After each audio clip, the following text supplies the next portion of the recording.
Hey, hey. Welcome everybody to Miss Glow's Kitchen, where there's sugar, spice, and everything nice, where we slice, dice, and entice, using everything we can, from peppers to allspice. What's up, my people? Y'all know what time it is? See y'all in the kitchen. A bacon burger dog. You know the one from the Cosby Show. Theo from the Cosby Show. Yes, that's on our menu today. Alright, so I'm listing the 4 ingredients that I put in this ground beef very quickly. Seasoned salt, garlic powder, onion powder, and those little Sazon packets, that flavor enhancer. Put those in there. If you want to use MSG or accent, you can. Or if you want to leave it out, you can do that too. Alright, so I'm going to get right into the mixing part of this. Alright, so since I got these claws on today, I'm going to use my little spatula here, kind of mix it up so I can get it mixed up really well. Alright, so you want to get that seasoning mixed up really well in here. You don't want some parts seasoned more than others, if you know what I mean. Alright, so if you don't have claws on, you can get your hands in there. That's what you do. The best tools to get ground beef mixed up is your hands. You don't want to over mix this, so you want to mix it just until this seasoning is distributed thoroughly. So once it is, you don't want to handle this meat any more than you have to. So that's how we do anytime with ground beef. You handle it as for as little time as possible. Alright, so it keeps it good for you. So I'm going to mix this up really quickly as soon as I get it mixed up really good. Alright, I'm going to come right back. Alright, so I'm going to quickly speed it up, but as you can see, there was no way I was going to get away with not getting my hands down in here and getting this ground beef mixed up. So the spatula helped me in the beginning, but you've got to get your hands down in there to get it the way you want it, the way that it should be. Alright? So good enough for me. I'll mix this up, and then we're going to go right to this part where we are wrapping this around the hot dog. Right? Alright, so I have beef hot dogs. Whatever kind of hot dogs you want to use, that's fine with me. Alright, so I'm using beef hot dogs and the bun length ones. So it's going to be really up to you. Any kind of hot dog will work. It's a bacon burger dog, so any type of hot dog will work. And the ground beef can be 80-20. It can be any one of you want. Typically, I use 80-20 when I'm cooking, but excuse me. Oh my goodness. Typically. But sometimes I'll use something else. So it's really going to be up to you. You can use ground chuck right there.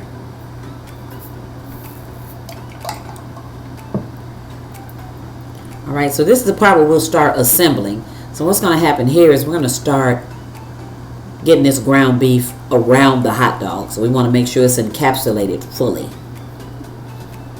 You don't want to see any part of the hot dog.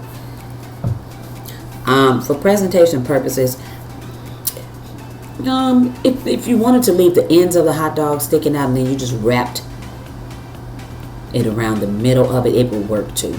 I don't know if it would look aesthetically beautiful, and maybe it would, but it's just a variation. You could try. That's okay with that.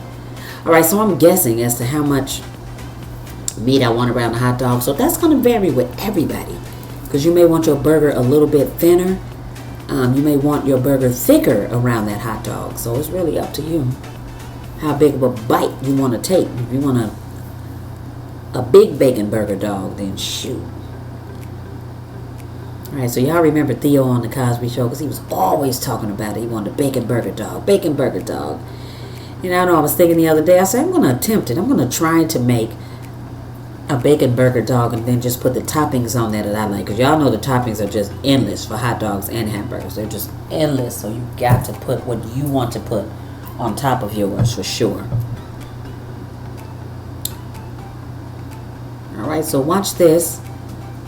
I was rolling it out. I was doing everything. I was trying to figure out how to get this in here. So you see, I just made it oblong. And then I'll just make a little indentation. See, I don't want my meat coming apart. See, if it comes apart like that, it's not what we want. So You want to ideally, I'm sorry, I'm off the camera a little bit, but ideally you want to roll it almost like we do meatballs. You know, because we don't want those. We always want a smooth ball with meatballs. Well, that's what we want here. We want a smooth oblong shape. But we don't want to see any breaks in it. Any lines or breaks. And so that's the idea of getting a really perfectly shaped bacon burger dog. Alright, so you can see I shaped it oblong, and then I put a little indentation in the middle of it to put the hot dog down in. So you want to watch it. But when you put this hot dog in here and you start looking at it, then you'll be able to tell. So you don't want to see any parts of the hot dog sticking out unless you're doing that on purpose. But ideally, if you're making it the same way I'm making it, then you don't want to see any of the hot dogs sticking out. Not even the ends of it. So you're going to encapsulate the entire hot dog in the ground beef meat.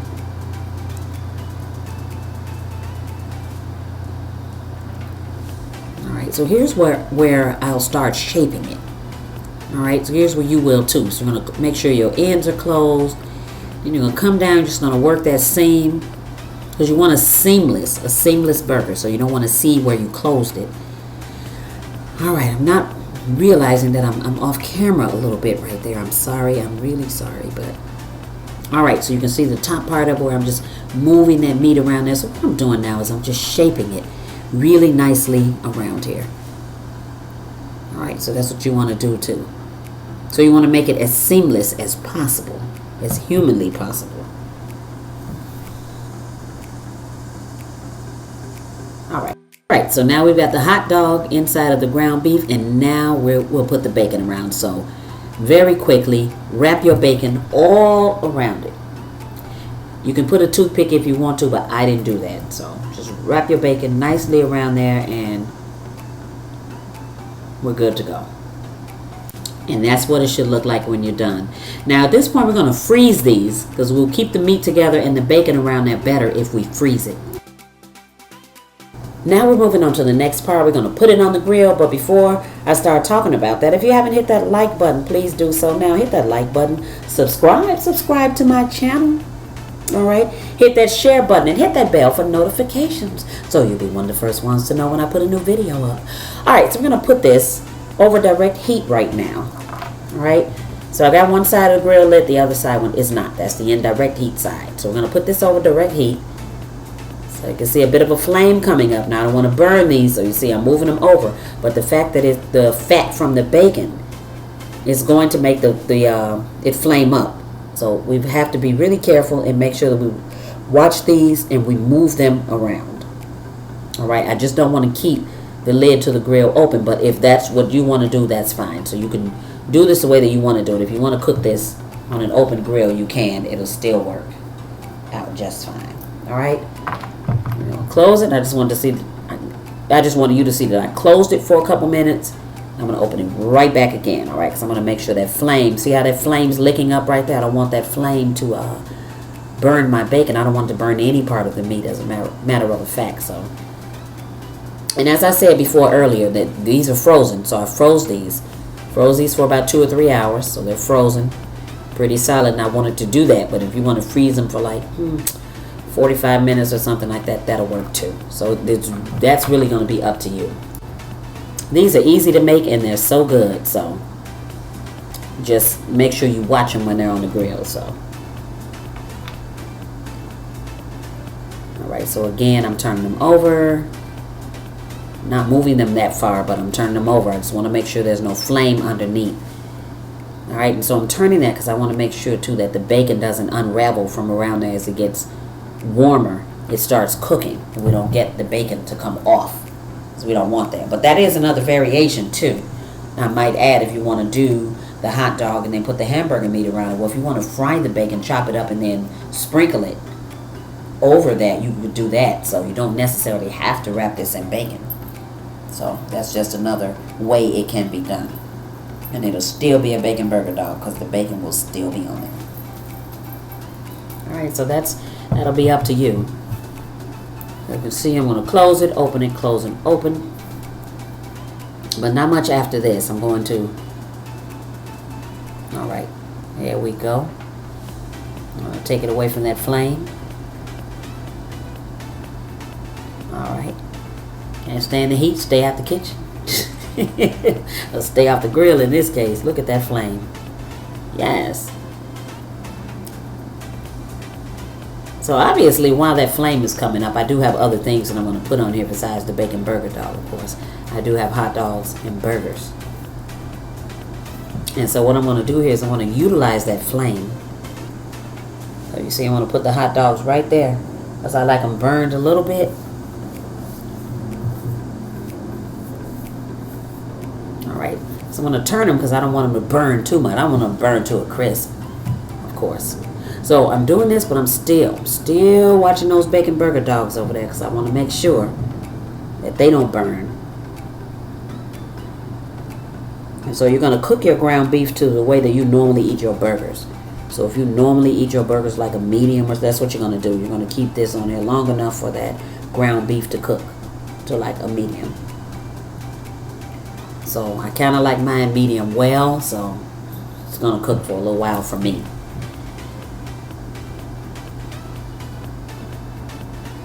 Okay.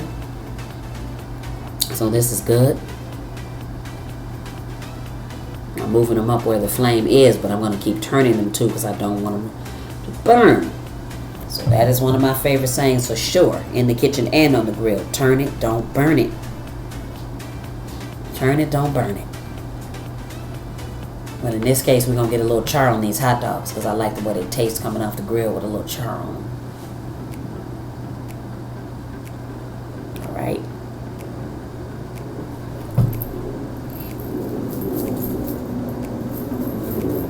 Turning, so I'll move those, and what will happen is I'll close the lid and smother that flame. The grill is very hot, but I'll smother that flame a little bit if it's coming up too much for me. But right now I'm going to put these over here and try to get my bacon to get a little crispy. I don't want to burn it, but I want to get it a little crispy.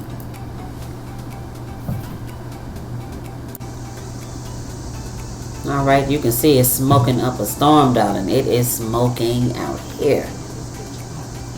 And it smells wonderful, believe me. Alright, so check that flame out.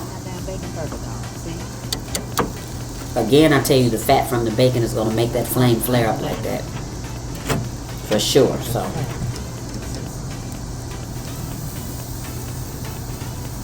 Alright, I'm putting it directly in the flame now because I want to get the bacon crispy.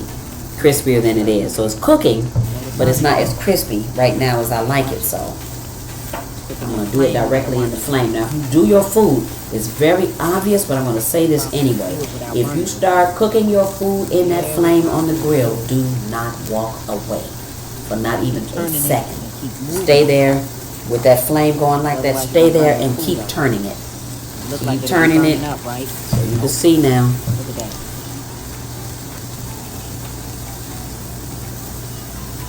No, it's in the flame. Yes. I'm showing her how to cook it in the flame. Let's go with it. Look at that flame. Look at those bacon burger dogs, baby. Yes. Now, look at that. Now look. Got a little char part on that, but I'm going to pull that off. Alright. But that's what I want. Just what you just saw. I want that to be nice and crispy. Good color on it. Alright, so now, just a couple minutes, I'm going to put these burgers in the flame and cook them. But I'm going to come right back to that bacon burger dog. Hold on a second. Alright, so a few minutes later, I'm going to come back.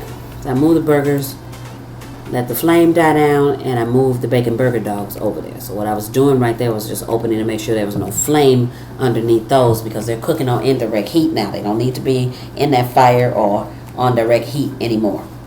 They're on the direct heat side of the grill, but it's not cooking like that. So,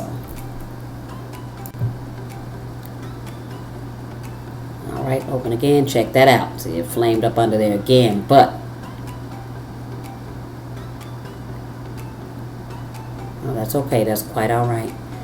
I'm turning everything over. Make sure everything is okay, even though that side where that food is over there, the burgers and the hot dogs, that is the indirect heat side. Alright, so you can see the flame is still coming up.